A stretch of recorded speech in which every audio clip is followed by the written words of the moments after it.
राष्ट्रीय जनता दल में, जिसको हम राष्ट्रीय जाहिल दल बोलते हैं, उसके सामने में जब तक थे तब तक राष्ट्रीय जनता दल, अब जाहिल दल बोलिएगा। हम आपसे एक बात पूछते हैं। अभी हम आपसे बात कर रहे हैं तो अच्छा है, आपको 2 तलवार मार देंगे तो भैया बोलिएगा, नहीं बोलिएगा तो हमारे साथ गलत हुआ है, तब राष्ट्रीय जाहिल दल बोल रहे हैं। और एक तेजस्वी प्रसाद यादव जी चुनाव जीतते हैं 12,000 15,000 वोट से। तो इतना कम उम्र में 2 बार जीत जाते हैं, ये भी तो एक बड़ी बात है। सर एक बात बता देते हैं हम आपको। बोलिए। कम उम्र में विधायक और सांसद बने थे आदरणीय श्री लालू प्रसाद यादव जी। हम अपने जीवन में तो हम उनको सलाम करेंगे। लालू प्रसाद यादव जी के बेटा हैं और कम उम्र में विधायक बन गए हैं, हम इसको सलाम नहीं करेंगे। हम इसको ये बोलेंगे कि एक राजा के घर में जन्म लिए हैं तब जाके राजा बने हैं। राष्ट्रीय जनता दल भी अपने तमाम कार्यकर्ताओं के साथ भागवत गीता को हाथ में लेके सड़क पे खड़ा हो जाए और कह दे कि हमको जनता ने सरकार बना कर दिया है।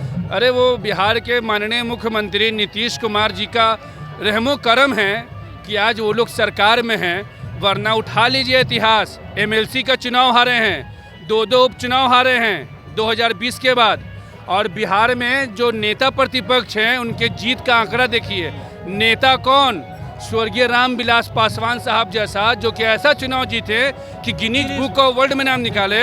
राष्ट्रीय जनता दल में, जिसको हम राष्ट्रीय जाहिल दल बोलते हैं, उसके सामने में जब तक थे तब तक राष्ट्रीय जनता दल, अब जाहिल दल बोलिएगा। हम आपसे एक बात पूछते हैं। अभी हम आपसे बात कर रहे हैं तो अच्छा है, आपको 2 तलवार मार देंगे तो भैया बोलिएगा, नहीं बोलिएगा तो हमारे साथ गलत हुआ है, तब राष्ट्रीय जाहिल दल बोल रहे हैं।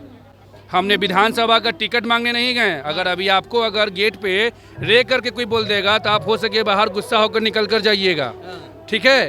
तो हमारे साथ जो हुआ है भाई, और हम जो राष्ट्रीय जाहिल दल आज बोल रहे हैं, इसलिए बोल रहे हैं ना कि हमारे साथ बीता है, और हमारे साथ अगर कुछ भी नकारात्मक हुआ है तो हमें पूरा बोलने का अधिकार, ये लोकतंत्र का अधिकार हमको मिलता है। बिल्कुल। एक बात बताइए, आज आप जाहिल दल बोल रहे हैं, आज उनके बेटा को मंत्री पद से हटा दिया गया, कृषि मंत्री से हटा दिया गया है, क्या कहिएगा जगदानंद सिंह को? जगदानंद सिंह सर के साथ जो राष्ट्रीय जनता दल के माननीय अध्यक्ष हैं, आज उनके साथ जो हो रहा है वो होना था। वो होना था। अच्छा। आप जैसा कीजिएगा वैसा आपको फल मिलेगा, जैसी करनी वैसी भरनी। उन्हीं की अध्यक्षता में तो सरकार बन गई। अगर भगवान में आस्था है उनको, बुढ़ापे के उम्र में हैं, और राष्ट्रीय जनता दल भी अपने तमाम कार्यकर्ताओं के साथ भागवत गीता को हाथ में लेके सड़क पे खड़ा हो जाए और कह दे कि हमको जनता ने सरकार बना कर दिया है। अरे वो बिहार के माननीय मुख्यमंत्री नीतीश कुमार जी का रहमो करम है कि आज वो लोग सरकार में हैं, वरना उठा लीजिए इतिहास। एमएलसी का चुनाव हारे हैं, 2 उपचुनाव हारे हैं 2020 के बाद। और बिहार में जो नेता प्रतिपक्ष हैं उनके जीत का आंकड़ा देखिए। नेता कौन? स्वर्गीय रामविलास पासवान साहब जैसा, जो कि ऐसा चुनाव जीते कि गिनीज बुक ऑफ वर्ल्ड में नाम निकाले। और एक तेजस्वी प्रसाद यादव जी चुनाव जीतते हैं 12,000 15,000 वोट से। तो इतना कम उम्र में 2 बार जीत जाते हैं, ये भी तो एक बड़ी बात है। सर एक बात बता देते हैं हम आपको। बोलिए। कम उम्र में विधायक और सांसद बने थे आदरणीय श्री लालू प्रसाद यादव जी। हम अपने जीवन में तो हम उनको सलाम करेंगे। लालू प्रसाद यादव जी के बेटा हैं और कम उम्र में विधायक बन गए हैं, हम इसको सलाम नहीं करेंगे। हम इसको ये बोलेंगे कि एक राजा के घर में जन्म लिए हैं तब जाके राजा बने हैं। अच्छा। एक बात बताइए, तेजस्वी जी को लालू प्रसाद यादव से क्या सीखना चाहिए? ऐसा कौन सा चीज है जो अभी तक उनके अंदर नहीं आया है, अगर आता है तो लोग उनको नेता सबसे पहले मैं आपको बता देता हूँ कि आज का जो परिस्थिति है राष्ट्रीय जनता दल का, सीखने का और सीख के मार्केट में संघर्ष करने का वक्त खत्म हो गया। जब सीखना था तो ये लोग मार्केट में कार्यकर्ताओं को पार्टी से निष्कासित कर रहे थे। आप पता लगाइए कि आदरणीय जगदानंद सिंह जी के प्रदेश अध्यक्ष बनने के बाद अभी न सबका निष्कासन वापस लिए हैं। एक कार्यकर्ता जो सड़क पे झंडा उठा के संघर्ष करता है, उसका मेहनताना मिलता है चुनाव में।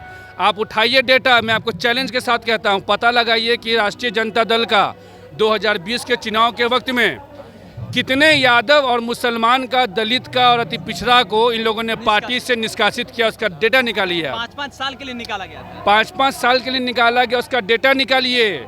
और ये भी डेटा निकालिए कि आदरणीय चिराग पासवान भैया ने 2020 के चुनाव में राजद के किस किस उम्मीदवार को बंगला छाप से चुनाव लड़वाया और कहाँ कहाँ राजद का जीत को दर्ज कराया।